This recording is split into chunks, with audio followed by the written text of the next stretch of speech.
overall, I give the Dan Lanning hire a B, which is above average, but I would not say it was, as groundbreaking per se as the hire that USC made with Lincoln Riley. So coaching pedigree, I give him a B plus because he's a defensive coordinator for one of the best defenses we've seen. Now, Kirby Smart is a defensive head coach. That's a part of it. Lanning was the guy calling the plays. Kirby Smart signed off on him. I've asked Georgia people about that. It's the way that that went down. But clearly, from an X's and O's perspective, Lanning is a guy who has shown so far that he knows what he's doing on the defensive side of the ball.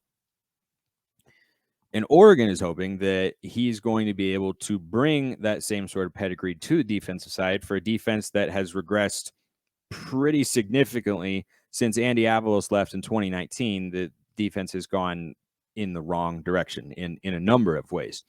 But he was a big part of putting together that defense that won a national championship and, relatively held Bryce Young in check. Not entirely, of course, but like that was I think we all agree, not a hot take here. That was a really, really good defense, and it's the reason they won the national championship. But the reason that I wouldn't look at that and go, oh, well, that's got to be an A minus, an A plus, or an A something, is because he hasn't yet been a head coach. And just because you're a good coordinator does not mean you're going to be a head coach. Now, Georgia fans knew that Lanning was going to get hired eventually. He was someone who interviewed for the Oklahoma job as well before they ended up hiring one of their guys, Brent Venables, who's been a defensive coordinator with the Sooners and Norman in the past. But like, if you haven't been a head coach, I can't put you in the A category and be honest about it, because it is different, right? Everything I was talking about today on the show, it is a lot different. You get paid more for a reason. You have more responsibilities. There are more people who want or need to talk to you. You have to deal with a lot more administrative duty. Like, there's just a lot more that goes into being a head coach. And you also are in charge of overall determining how your team is going to plan to win football games. Whereas when he was at Georgia, Dan Lanning was just figuring out how the defense is going to help you win a football game, but he didn't have any say in the offense. Now he has to, at least in some capacity, be involved on both sides of the ball. That's an adjustment, and it's not a small adjustment. We've seen coordinators take off and do really well. The last national championship winning defensive coordinator to get hired as a head coach, Dave Aranda, just won, I believe, it's 12 games at Baylor this year. I'm pretty sure they beat Ole Miss in the Sugar Bowl. Correct me if I'm wrong on that, but they won the Big 12 championship, keeping Oklahoma State from going to the college football playoff by about that far. Pretty thrilling game. Sean McDonough on the call. I like Sean McDonough doing play-by-play. But anyway, that's an example of a coordinator, taking over as a head coach, and it goes very well. But other times, a coordinator takes over a head coach, and it doesn't go as well because it is a new job. It's a different job, and he's had to put together the staff and the offensive coordinator hiring Kenny Dillingham. That's kind of a risky pick. It's a guy that he knows from previous staffs throughout his college career, but Dillingham's never been an offensive coordinator. And remember, for the coaches who have coach games, when I'm doing these evaluations, that's one thing I looked at. Who are your assistant hires? I think Tosh Lupoy was a good hire from a recruiting standpoint. He hasn't been a DC in a long time, but I figure, and at least I would hope that Lanning is going to continue to call plays. But Dillingham, I think, is the biggest question mark on that staff. And I might come back for, our next round of coaching evaluations in the offseason next year and say, like, yeah, Dan Lanning didn't make great assistant hires because Tosh Lupoy's working out because the defense is doing well, but the offense wasn't up to par. That's entirely possible because you have a first-time play caller. Like, that's a legitimate question mark on the Oregon staff. And that's part of being a head coach, is you are signing off on all of these hires. It's about the program that you're able to put together from a player's standpoint and from a coach's standpoint. So the coaching pedigree schematically on the defensive side of the ball is about as high as you could get. But if you've never been a head coach before, that's a big adjustment, and he has to prove that he's capable of doing that. If you talk to Georgia fans, they'll say that he is, and they've known for a long time he was going to get hired as a head coach because he's risen really, really quickly. He's only like 35, 36 years old. He's a really, really young guy. But transitioning into the next element of a new coach evaluation hire, yeah, I think I said that right. Anyway, you know what I'm saying, is recruiting. And I think the recruiting expectations for him are pretty high because he's coming off, or the program, I should say, is coming off of 4 years in which they've won the Pac-12 recruiting battle 4 years in a row. And Lanning and that Georgia team, including most of the players coming on the defensive side of the ball, just sent 15 players to the NFL draft. 5 of them were in the first round. You had number 1 overall pick Trayvon Walker. Trayvon Walker. I just blanked on his name. Is that even right? What? I have to look that up. I'm sorry. I just could totally yeah, it's Trayvon Walker. For some reason, I thought it was something else. Anyway, Trayvon Walker, you had Jordan Davis, you had Lewis Seen, Nakobe Dean fell because of injury concerns. Like, they had a bunch of guys there. So naturally, if you put that sort of team out there, that's not an expectation for him coming up to Oregon to put out 15 picks and 5 first rounders at any point in time. That's, not something we're likely to see again, maybe from a Georgia or Alabama. But even for those schools, it's really hard to replicate.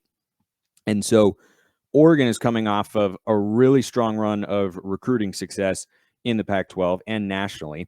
In fact, higher than they've ever been. And Lanning, with that sort of recruiting background, I think has set the expectation pretty high. And so far, the recruiting has gone well for Oregon in a first non-full offseason. We'll see what he does in the class of 2023.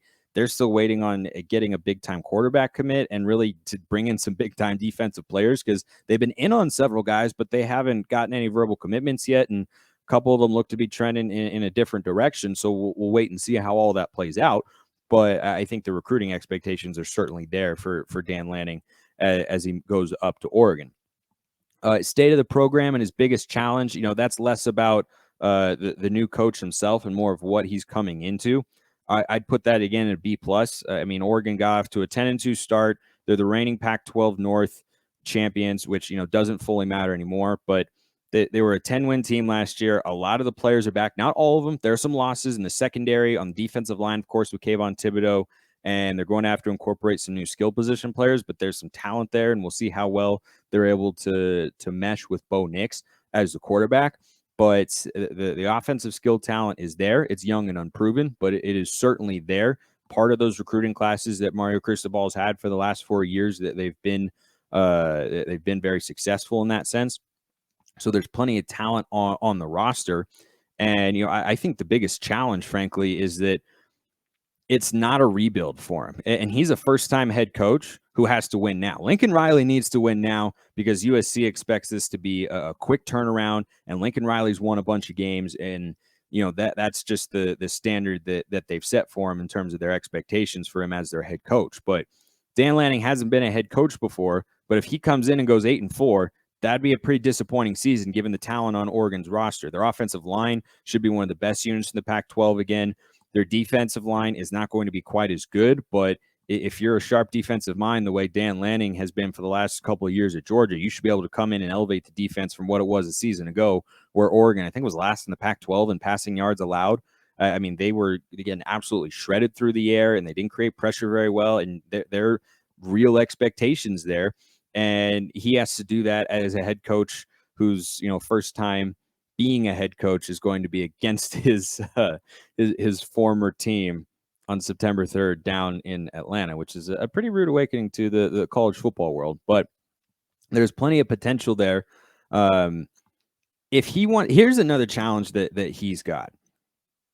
If he wants to get buy-in from the fans long term, he's got to recruit and develop a young quarterback. Duck fans, I talk to them all the time.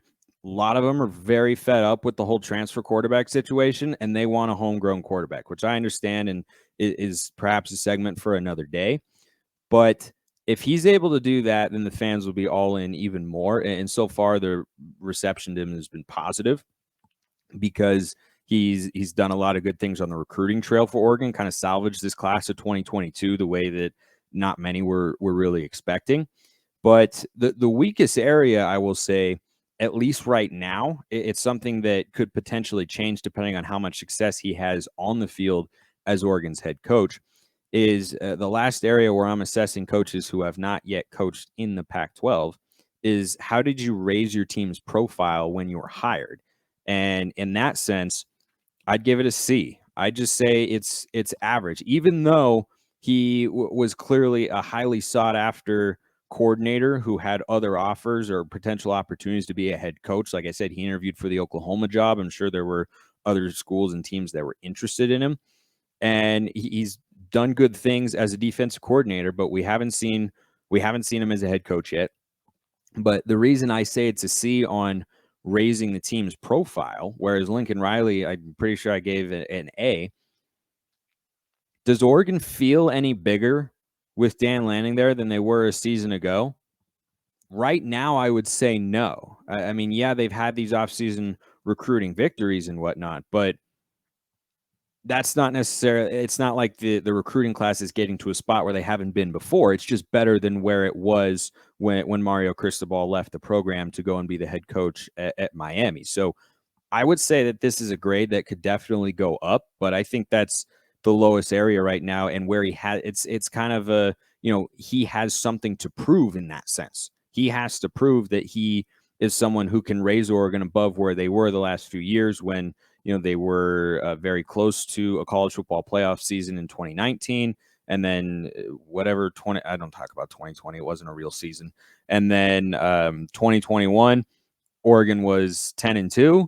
And then they got shellacked. Well, they were 9-1, got shellacked by Utah, beat Oregon State, then got shellacked by Utah again. That's not a great place for it to be. So if he can elevate them schematically beyond what Mario Cristobal showed in the last month of that season, I think it'll, leave a good taste in the mouths of Duck fans, because that was definitely not something that that Oregon fans were pleased with, to not just lose, but to lose the way that they did. But that all remains to be seen. So coaching pedigree, B+, because he hasn't been a head coach yet. Recruiting expectations, A-. State of the program he's coming into, it was a disappointing end for Oregon last year. It was still a 10-win season, and there are a lot of teams who would love to have a 10-win season in college football. I give that a B+, and then raising the team's profile, C. If you disagree at all, hop in the comments. We'll go back and forth. Maybe you'll change my mind. You never know. I'm not quite as stubborn as you might think, but I can be from time to time, but you'll just have to find out. I appreciate everyone listening. See you next time, and have a wonderful rest of your day.